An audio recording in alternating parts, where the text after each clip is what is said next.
Good morning, everybody. I'm Nikki, and you're watching Backyard Politics. So, a lot of people don't understand when I say that I can't vote for Biden. They just tell me that we need to get rid of Trump, right? I'm sure a lot of you guys come into that situation, especially with your families, friends, people on Facebook. I don't understand the activists that have been around, that are in their 50s and older, that have been through this repeatedly and still say any blue will do. I just don't understand that.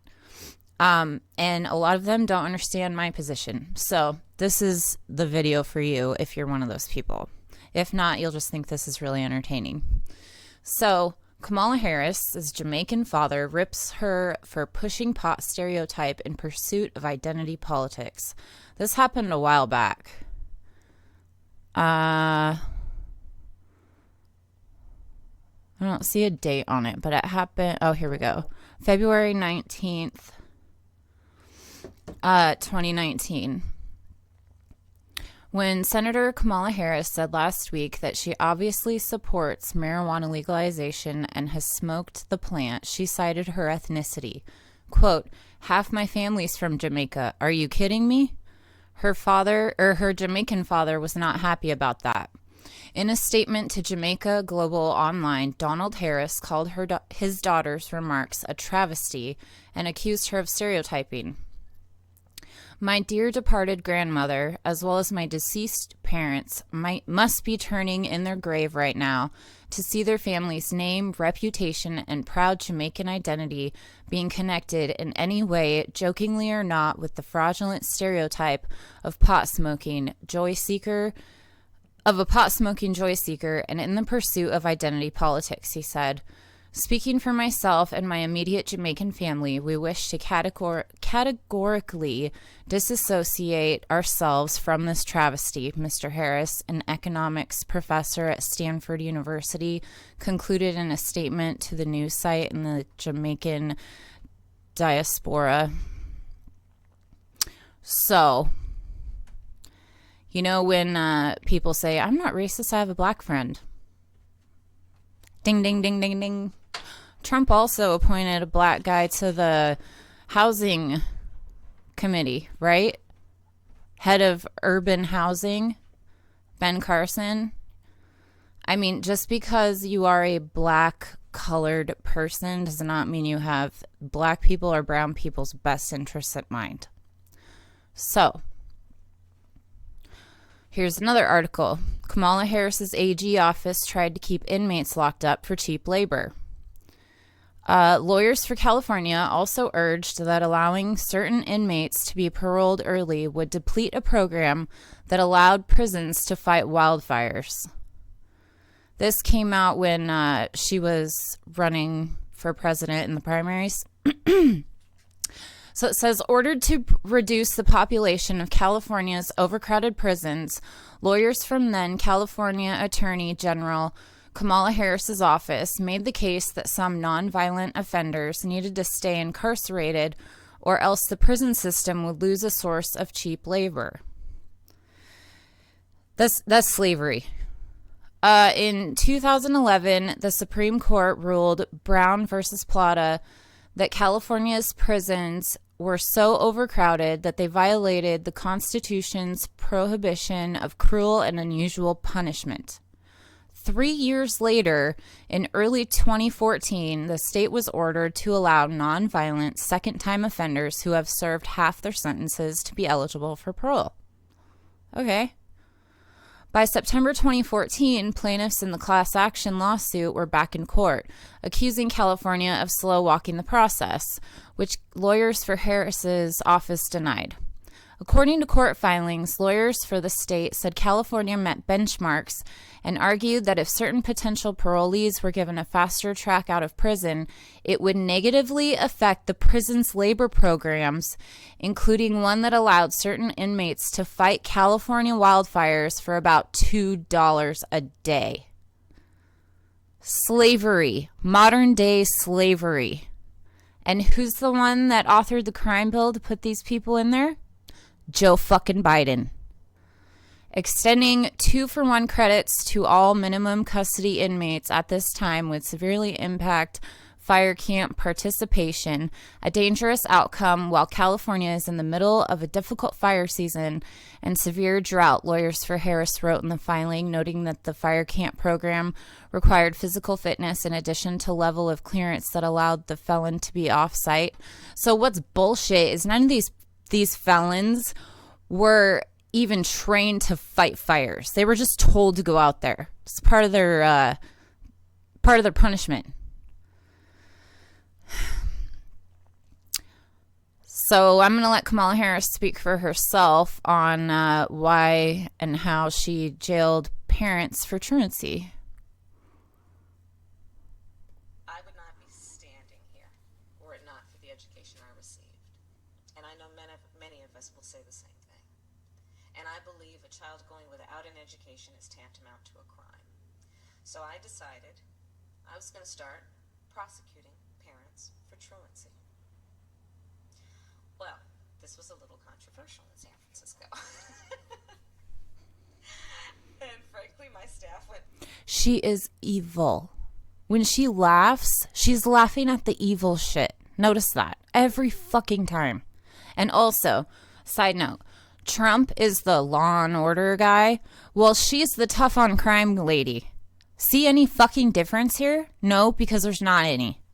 The only difference, actually, is that people voted for Trump, not me, but people did, because they thought that he was an outsider.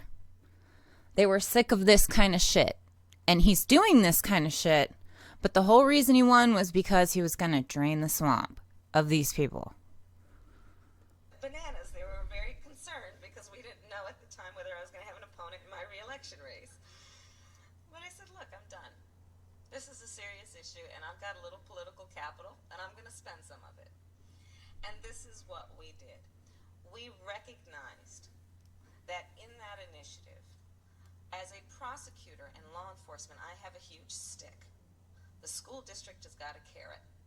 Let's work in tandem around our collective objective and goal, which is to get those kids in school. So, to that end, on my letterhead, now let me tell you something about my letterhead. When you're the DA of a major city in this country, usually the job comes with a badge. And there is often an artistic rendering of said badge on your stationery. So I sent a letter out on my letterhead to every parent in the school district, outlining the connection that was statistically proven between elementary school truancy, high school dropouts, who will become a victim of crime, and who will become a perpetrator of crime. We sent it out to everyone.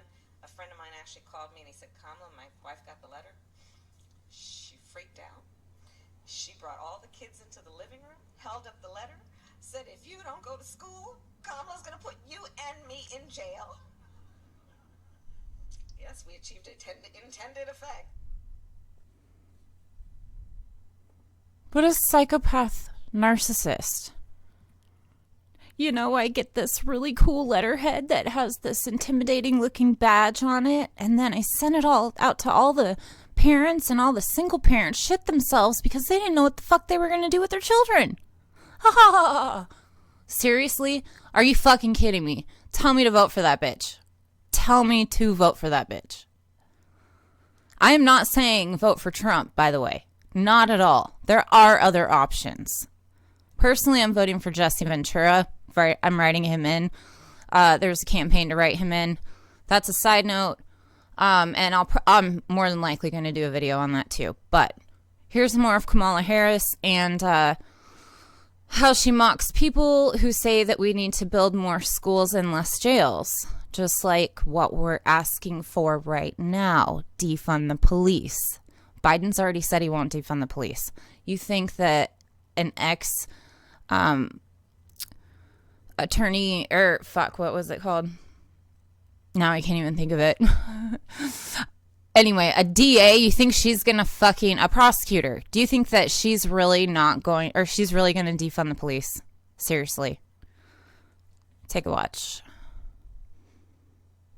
Okay, so I say with all love and warmth that part of the concern also for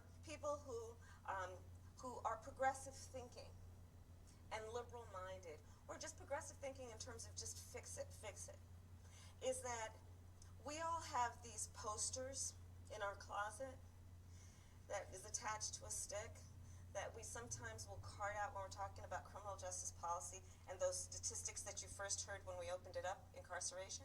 And we run around with these signs, build more schools, less jails. Build more schools, less jails. And we walk around everywhere, build more schools, we protest, build more schools, less jails. Put my Protester, she's literally mocking you right now. into education, not prisons. There's a fundamental problem with that approach, in my opinion. And it's this. I agree with that conceptually. But you have not addressed the reason I have 3 padlocks on my front door. So part of the discussion about reform of criminal justice policy has to be an acknowledgement that crime does occur, and especially when it is violent crime and serious crime. Well, there should be a broad consensus that there should be serious and severe and swift consequence to crime. Maybe if you put funding into the communities instead of into the prison system, maybe that might help. What do you think? I don't know, I'm just a crazy mom in my basement who speaks more truth to power than the fucking mainstream. But that's just me. So, here is a beautiful moment in history.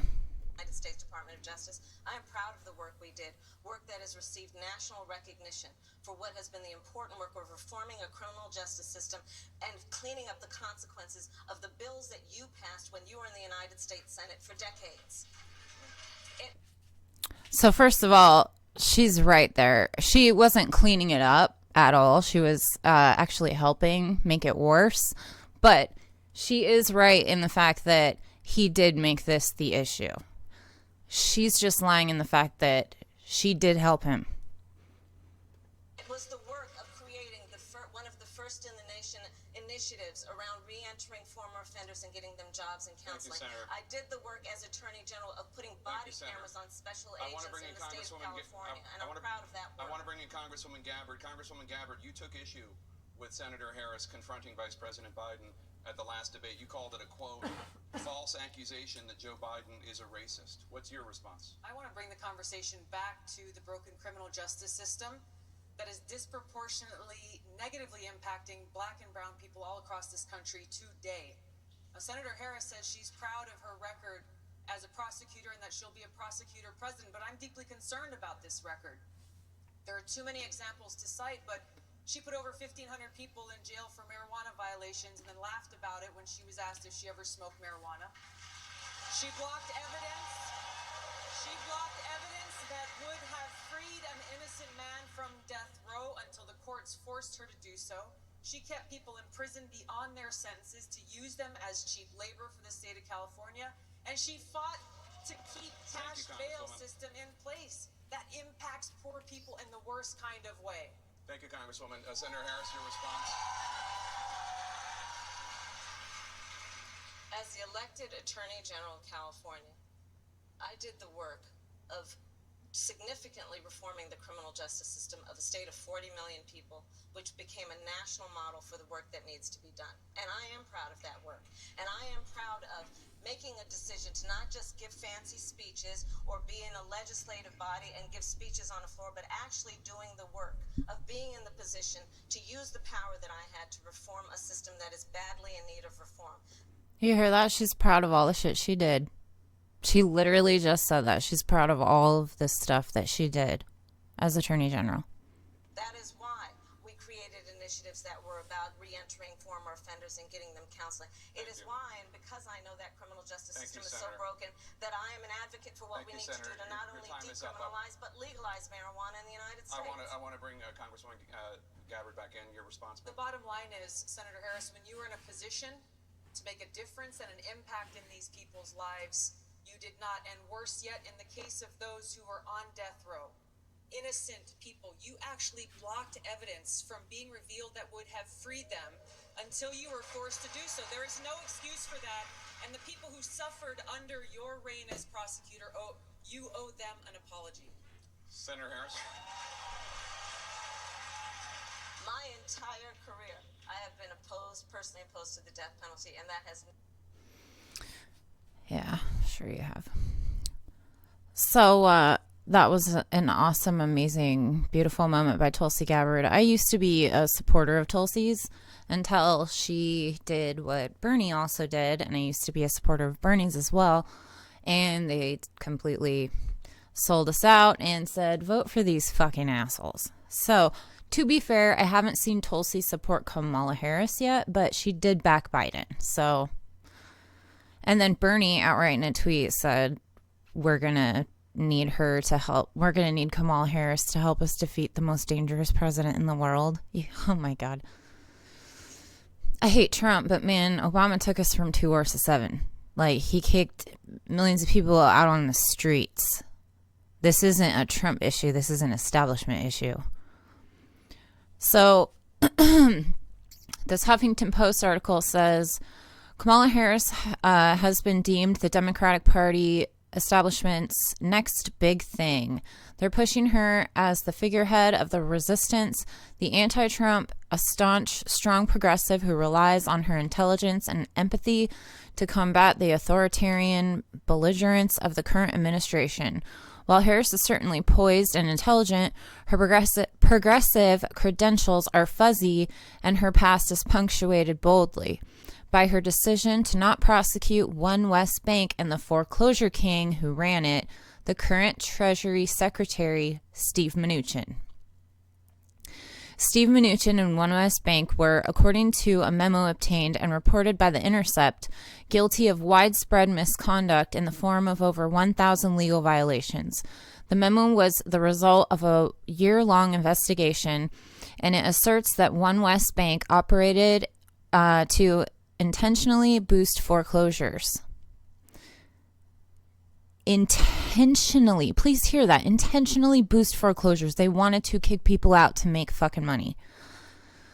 The Campaign for Accountability called for a federal investigation of Mnuchin and One West Bank, claiming they used potentially illegal tactics to foreclose on as many as 80,000 California homes. Yet despite internal memos explicitly mentioning numerous prosecutable offenses by Mnuchin and company, then California Attorney General Kamala Harris refused to prosecute. She's never given an explanation for her decision, and Mnuchin later donated $2,000 to Harris's campaign. It was his only donation to a Democratic candidate. It's a big old club, and we ain't in it. Don't you forget that Trump and Clinton are both tied to Epstein. I mean, goddamn, guys. So this person, I found this yesterday, and this person's Twitter name is Comrade Smoothbrain, but they wrote, Kamala Harris, a thread warning it will make you mad as fuck. She supported Trump escalating the war in Syria. She voted to increase Trump's military budget, which all the Democrats are supposedly the resistance, and this says she did it twice. She voted to increase Trump's military budget twice. All the Democrats pretend to be the resistance, yet they pass every single thing that Trump has ever fucking wanted to do.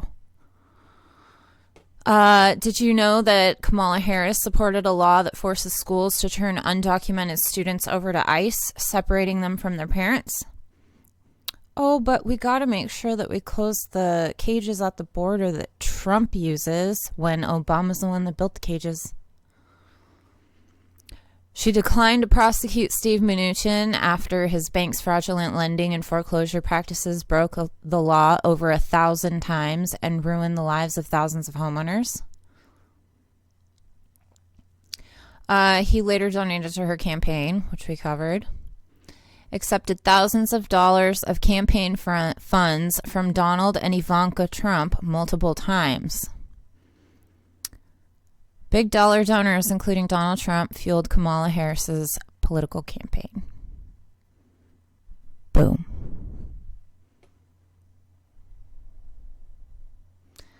She spent years jailing black non-violent cannabis users.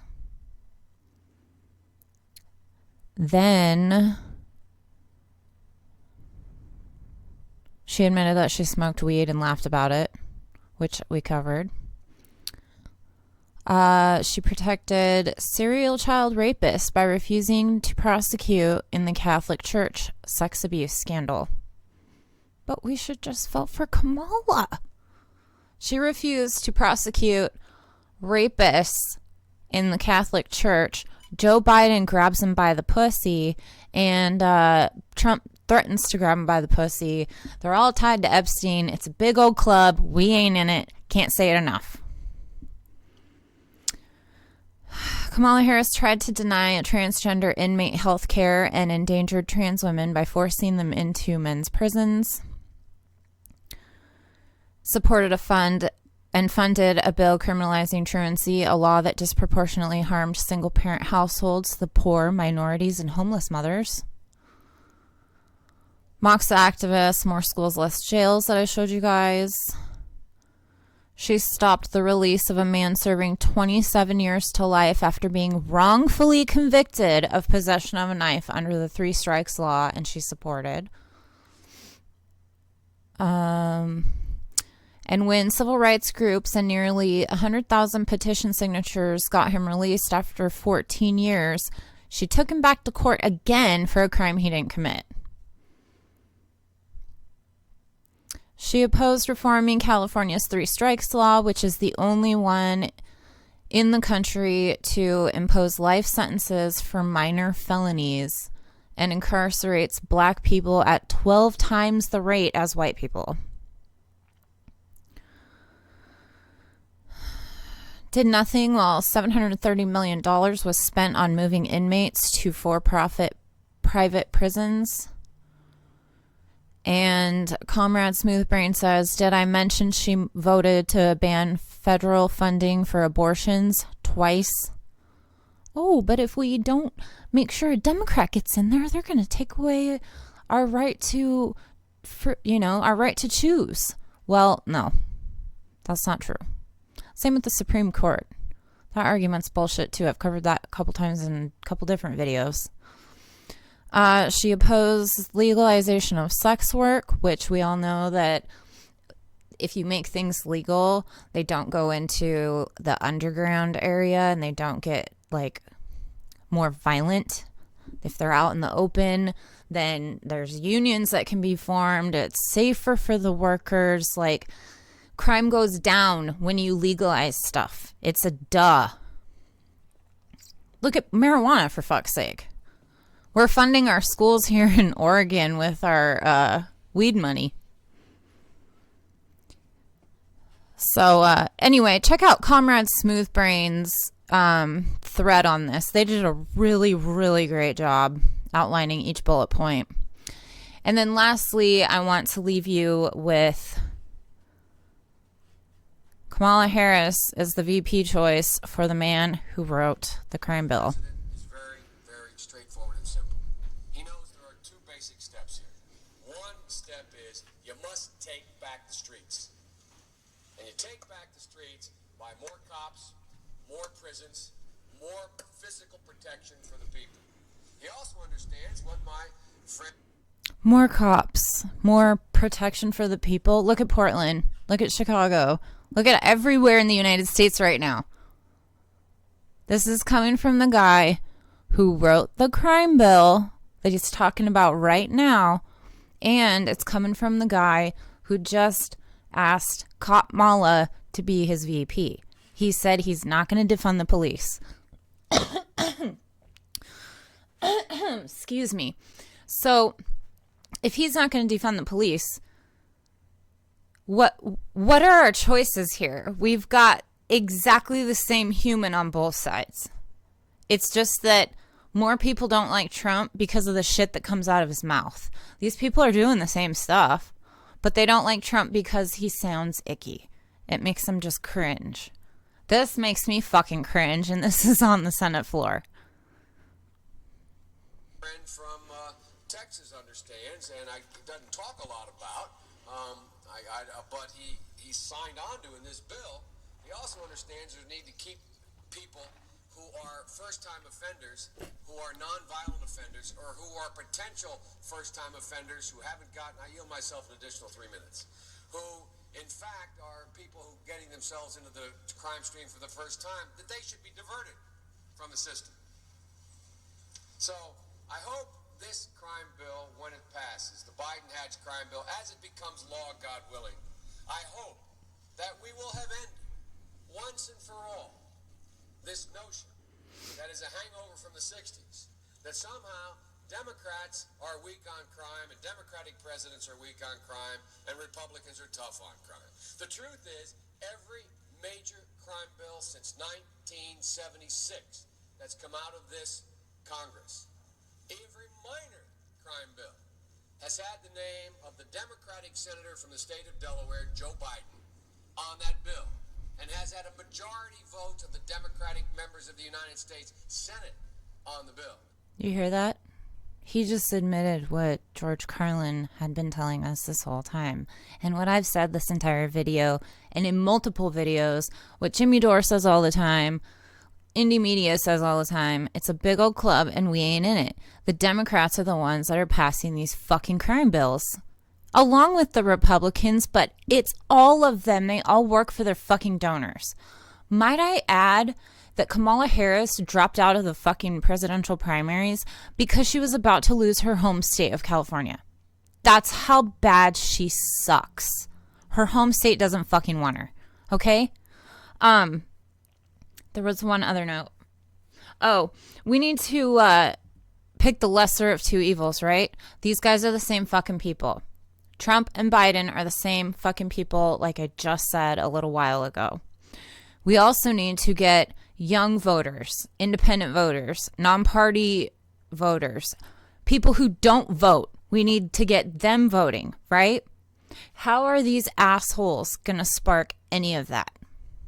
They're not. They're not. Literally, the only thing that you are voting for when you vote for these people is more of the same shit. That's it. That's it. Less Orange Clown on TV. I mean, he's amusing sometimes. He's also a headache and a half. And he does, I will give you this, he does embolden the right. I do understand that. I agree with you on that. But so does this in a different kind of way. So one of the things I want to do in addition to ending crime is end the political carnage that goes on when we talk about crime. Crime is not Democrat or Republican. Making the streets safe is not a Democratic or Republican issue. This is one of those issues I hope this passage of this bill will be taken out of the gridlock category and moved into an emerging consensus. And the consensus is as follows, and I will cease when I finish this statement. The consensus is A, we must take back the streets. It doesn't matter whether or not the person that is accosting your son or daughter or my son or daughter, my wife, your husband, my mother, your parents, it doesn't matter whether or not they were deprived as a youth. It doesn't matter or not whether or not they had no background that enabled them to become socialized into the fabric of society. It doesn't matter whether or not they're the victims of society. Oh, it doesn't matter if they're victims of society. It doesn't matter if they don't have any bootstraps to pull up. No, it doesn't. This is the kind of shit that the cops are listening to. All right? If we're going to defund the fucking cops and we're going to defund ICE and we're going to defund the fucking military and make shit peaceful and have a socialistic country way of living, you can't vote for this shit. The end result is they're about to knock my mother on the head with a lead pipe, shoot my sister, beat up my wife, take sons. So I want to ask, what made them do this? They must be taken off the street. That's number one. There's a consensus on that. The Democratic chairman of the Judiciary Committee, the Democratic president of the United States of America, the Democratic attorney general, the Republican leader of this effort, Senator Hatch, the Republican senator from Texas. We all agree on that.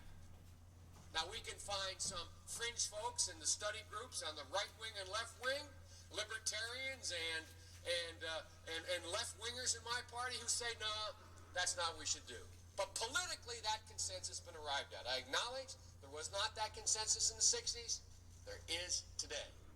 There's a second thing that we all have agreed upon, and that is unless we do something about that cadre of young people, tens of thousands of them, born out of wedlock, without parents, without supervision, without any structure, without any conscience developing, because they literally, I yield myself 3 more minutes, because they literally have not been socialized. They literally have not had an opportunity. We should focus on them now, not out of a liberal instinct for love, brother, and humanity, although I think that's a good instinct. Do you? Simple, pragmatic reasons. If we don't, they will, or a portion of them will, become the predators 15 years from now. And that's who you want to elect as our next fucking president? Remember when I said that there's people that say, just because I have a black friend, that means I'm not racist, right? Just because I have a black dad, that means I'm not racist, right? Obama is the same fucking type of human, guys. Wake the fuck up. Wake the fuck up. I'm so sick and tired of people going, oh, Obama was so wonderful. He did such amazing things. No, he won the Peace Award for being black. That's it. He has black skin. Does not mean his policies reflect that he is a black man at all.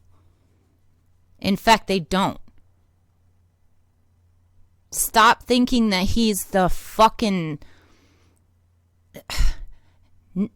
savior, really. Stop acting like he's a goddamn righteous being. He's not. He sucks. He's a piece of shit just like the rest of them. Just because the color of his skin is black does not mean he's a decent fucking human. And that's exactly why a lot of you get into trouble when you get into arguments with the right. Because they throw that at you and you're like, oh, well, no, racist. No, they're actually correct if they're saying that Obama was a shitty fucking president. They're racist if they talk about he was shitty because he's black. Stick to policies, people. Quit falling for this identity politics bullshit. It just makes me so angry. This is not our future VP. This is not our future president. Trump needs to go. I agree with you on that. This is not going to make that work. Voting for the lesser of two evils is how we got Trump in the fucking first place. Vote third party, write somebody in, use your vote like you would use your dollar. Spend it wisely. Like, share, subscribe, hit the bell notification so you know when every video drops. Follow me on Twitter at Backyard Politics, Facebook and Instagram at Backyard Politics Official. I'm on Patreon, so go to patreon.com/backyardpolitics. I have tiers available, $1, $3, and $5. If you feel like supporting my channel, supporting indie media, I have behind the scenes stuff on there, photos, things like that. And I'm on Venmo. And until next time, Medicare be with you.